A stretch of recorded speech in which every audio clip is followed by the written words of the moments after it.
There are things in life that become clearer only with age, not because someone teaches us, not because we read them in a book, but because we pay for them with disappointment, regret, and experience. I'm 74 years old, and if there's one lesson I wish I had learned much earlier, it's this: not everything should be shared. When we're young, we believe honesty means telling people everything. We share our dreams, our struggles, our mistakes, our hopes for the future. We assume the people around us will support us, understand us, and protect our trust.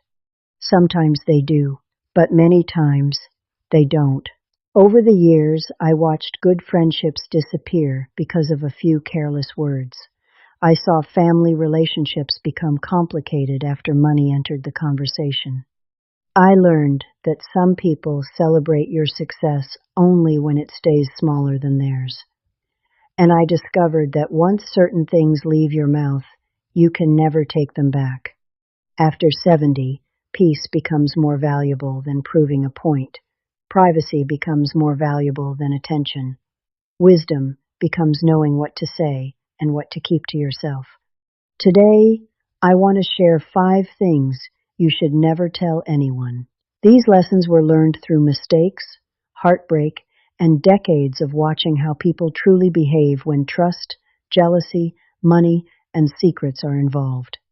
Before we begin, I'd love to hear from you. If you believe that some of life's greatest lessons come from experience, leave a comment with the number 1 below.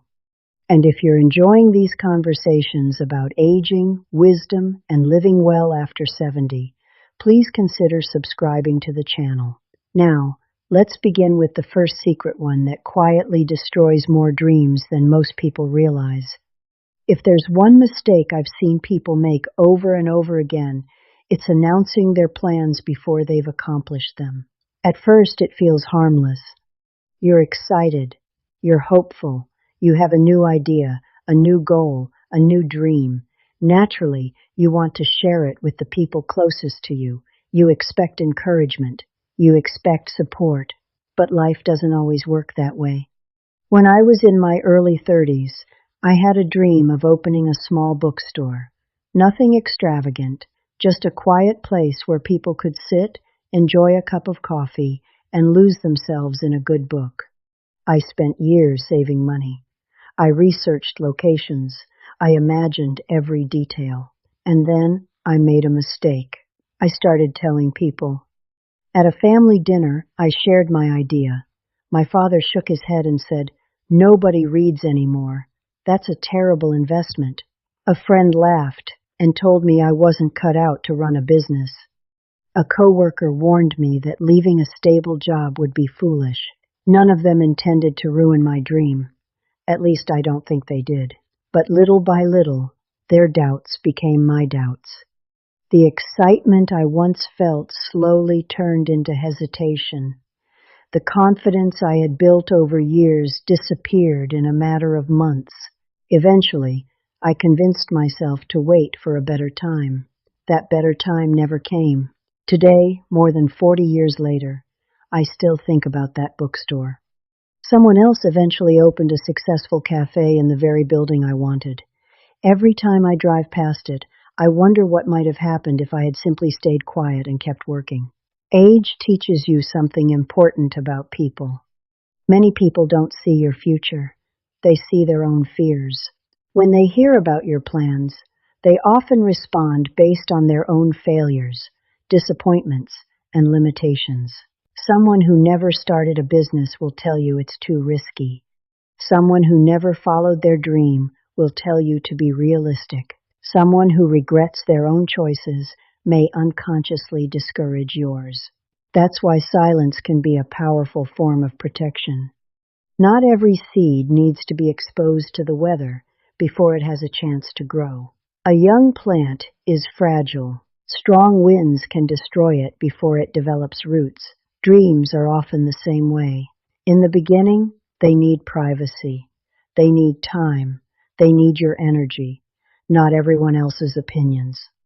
I've learned that the most successful people often move quietly, They don't make announcements. They don't seek approval. They simply do the work. Then one day, the results speak for themselves. After 70, you begin to understand that not everyone deserves access to your goals. Not everyone deserves a front row seat to your future. So if you have a dream, a project, a plan, or a goal you're working toward, keep it close to your heart. Work in silence. Stay focused. And when the day comes that you've accomplished it, you won't need to explain yourself to anyone. Your success will do all the talking. Money has a strange way of changing people. Not always immediately, not always obviously. But once people know you have it, they often begin to see you differently. I learned this lesson through a man named Robert. Robert spent more than 40 years working as an accountant. He wasn't flashy. He didn't drive expensive cars. He didn't live in a luxury home. He simply saved consistently, invested wisely, and lived below his means. By the time he retired, he had built something many people dream of: financial security. One Thanksgiving, while surrounded by family, someone casually asked how retirement was treating him. Robert smiled and said, "Honestly, I can't complain. I've saved enough that I'll probably never have to worry about money again." It seemed like an innocent comment, but it changed everything. Within weeks, relatives began calling. A nephew needed help paying off student loans. A cousin had a business opportunity. An old friend was struggling with medical bills. Then came another request, and another, and another. Because Robert was kind-hearted, he kept saying yes. At first, he felt good about helping. After all, what was the point of having money if you couldn't support the people you cared about? But something unexpected happened. The requests never stopped, and over time, Robert noticed that many of the people asking for help only contacted him when they needed something. The phone calls weren't about friendship. They weren't about family. They were about money. A few people paid him back. Most never did. Some disappeared entirely once they got what they wanted. Years later, Robert told me something I'll never forget. He said, "The moment people learned what I had, they stopped seeing me as a person. They started seeing me as a solution." That sentence stayed with me, because money doesn't just attract requests, it also attracts comparison. People begin measuring their lives against yours. Some become jealous. Some become resentful. Others assume your success came easily. And once those feelings appear, relationships often change. After 70, peace becomes one of your most valuable possessions. Protecting that peace sometimes means keeping certain things private. Your financial situation is one of them. You don't need to tell people how much you've saved. You don't need to explain your investments. You don't need to reveal the size of your retirement account. The people who truly care about you won't love you more because you're wealthy. And the people who only care about your money were never truly on your side to begin with. So when someone asks how you're doing financially, keep your answer simple. I'm doing fine. That's enough. Remember, wealth grows best in privacy. The less people know about your money, the less power money has to damage your relationships. And at this stage of life, protecting your relationships is often worth far more than protecting your reputation. This may be the hardest lesson on this list, because when we're hurting, we naturally want someone to understand. We want someone to listen. We want someone to say, "I'm sorry you're going through that. There's nothing wrong with that." The mistake is believing that everyone wants to carry our pain with us. Most people don't.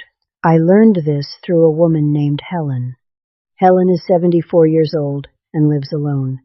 Like many people our age, she deals with her share of health problems: arthritis in her hands, pain in her knees, sleepless nights, stiffness in her back every morning. Some days were genuinely difficult. And when people asked how she was doing, Helen told them the truth. She would say, "My knees are terrible today," or "I barely slept last night." Or, everything hurts. At first, her friends were sympathetic. They listened. They offered encouragement. But over time, something changed. The invitations became less frequent. The phone calls became shorter. People stopped asking how she was doing. Helen felt abandoned. She couldn't understand why. After all, she was simply being honest. But here's what many of us discover as we get older.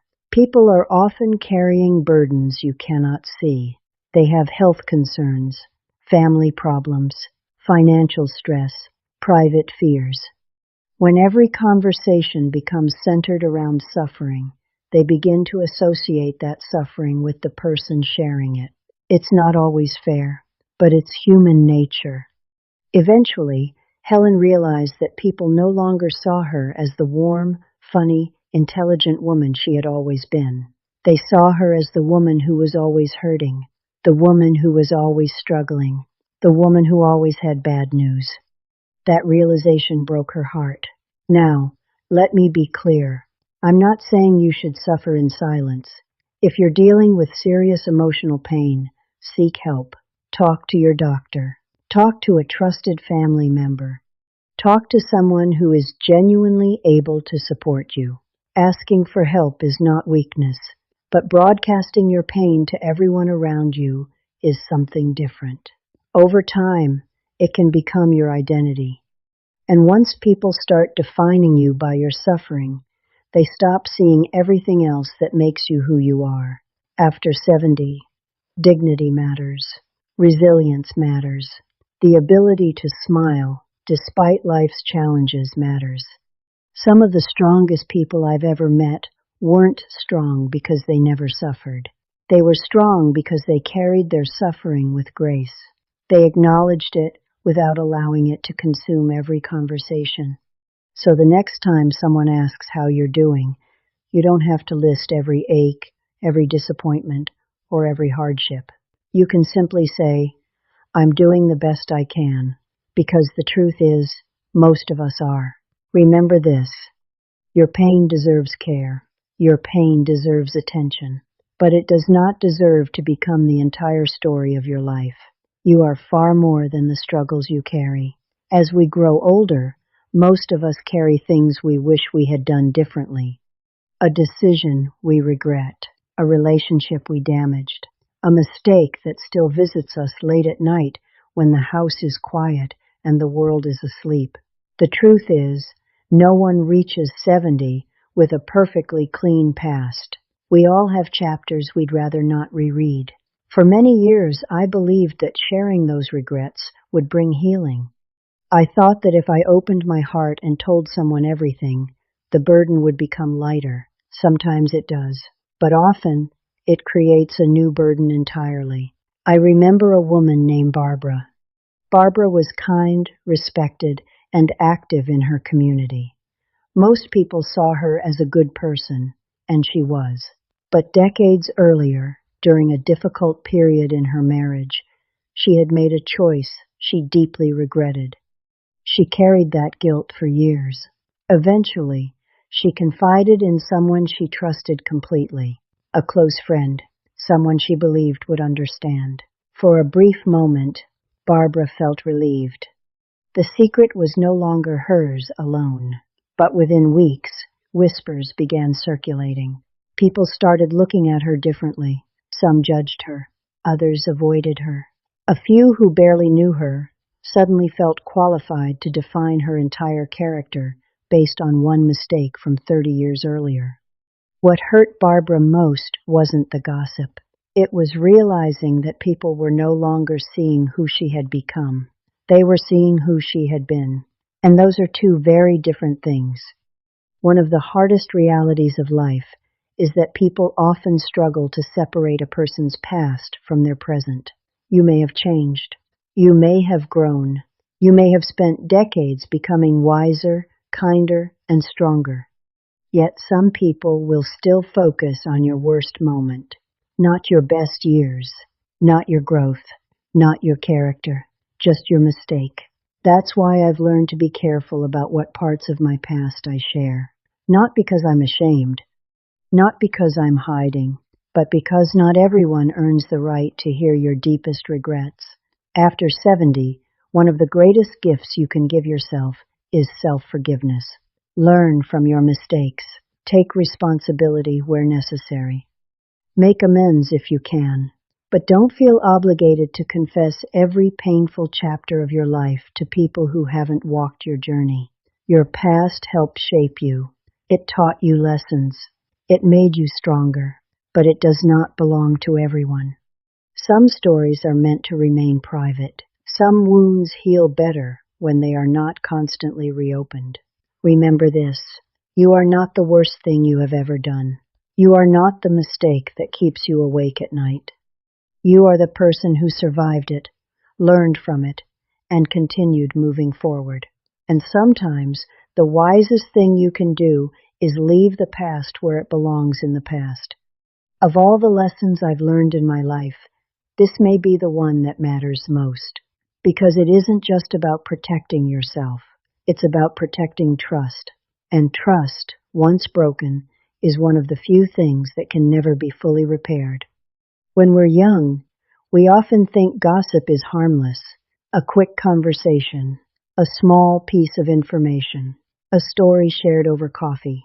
We convince ourselves it doesn't matter, but it matters far more than we realize. I once knew a man named William. William was 78 years old and had a friend he'd known for nearly 40 years. They had raised families together, celebrated birthdays together, supported each other through illnesses, job losses, and personal hardships. Their friendship had survived almost everything. Then one day, William's friend shared a secret. It wasn't gossip. It wasn't scandal. It was something deeply personal, something painful, something he had never told another soul. William listened carefully and promised to keep it private, and he meant it. But a few days later, while talking with his wife, he mentioned it. Just once, just to her. After all, she was family. Surely that was different. But secrets have a way of moving faster than we expect. His wife mentioned it to her sister. The sister mentioned it to a friend. The friend mentioned it to someone else. And before long, the secret had traveled through half the community. When William's friend discovered what had happened, he was devastated. Not because people knew, but because the one person he trusted had failed him. The friendship ended shortly afterward. Years later, William still regretted that conversation. He once said something I'll never forget. "I didn't lose a secret. I lost a friend."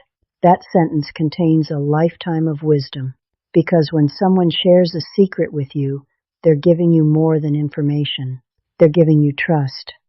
They're handing you a fragile piece of their life and believing you'll protect it. That is an honor, and honors should never be taken lightly. The older I get, the more I realize that trustworthy people are incredibly rare. Most people can keep a secret until it becomes interesting. Most people can stay loyal until a conversation becomes entertaining. But true character is revealed when nobody would know if you spoke, and you choose silence anyway. After 70, reputation becomes one of your most valuable assets. People may forget your accomplishments. They may forget your career. They may even forget many of the things you've done. But they will always remember whether they could trust you. A person known for gossip eventually finds themselves excluded from important conversations. A person known for discretion becomes someone others feel safe around. And there is a tremendous difference between the two. So if someone trusts you with their private struggles, their fears, their mistakes, or their secrets, protect them, carry them carefully, lock them away, not because you're obligated to, but because loyalty is one of the last great virtues left in this world. Remember this: a secret shared with you is not yours to give away. Sometimes the greatest proof of wisdom isn't what you say. It's what you choose never to repeat. As I sit here at 74 years old, looking back on the decades behind me, I realize that some of my greatest regrets were not the things I did. They were the things I said. the plans I shared too early, the money I revealed to the wrong people, the pain I talked about until it became part of my identity, the mistakes from my past that never needed to be explained, and the trust I once broke by repeating something that was never mine to tell. Age has taught me that wisdom is not simply knowing what to say. Wisdom is knowing what to keep private. In a world where people feel pressured to share everything, there is tremendous power in silence. There is strength in protecting your peace. There is dignity in keeping certain parts of your life for yourself. So remember these 5 things. Protect your plans. Protect your finances. Protect your pain. Protect your past. And protect the secrets that others place in your care. Not everyone needs access to every chapter of your story. Some things grow stronger in privacy. Some things remain safer in silence. And some things should follow you to the grave. If this message spoke to you today, leave a comment with the number 1 below. I'd love to know you're watching and reflecting along with me. And if you enjoy these conversations about wisdom, aging, and living with greater peace after 70, please subscribe to the channel and join us again. Until next time, stay wise, stay strong, and remember, sometimes the most powerful words are the ones we choose not to say.